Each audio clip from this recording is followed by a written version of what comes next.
आकिल और अक्लमंद सिर्फ वही बंदा है जो अपने बदन और दिमाग को ऐसे कामों में सर्व करे जो आखिरत के लिए फायदेमंद साबित हों।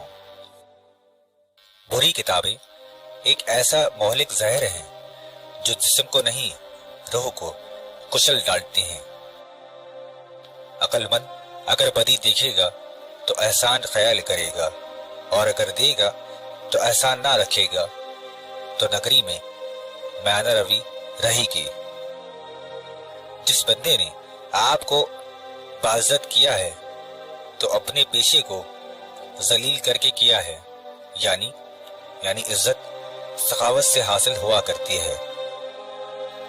जो शख्स अपनी बेदारी से मदद नहीं लेता वो महफिजों की निगहबानी से फायदा नहीं उठाता।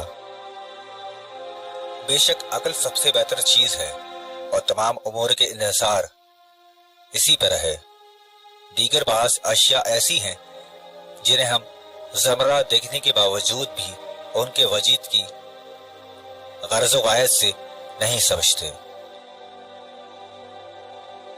जो बंदा दूसरों के अल्फाज, फैसलों, तरीक़ों और हरकत की नकल करता है उसे अक्लमंद नहीं कहा जा सकता। फूस के फूलों का अंबार ख्वाह कितना ही बड़ा क्यों न हो, कभी कला नहीं बन सकता।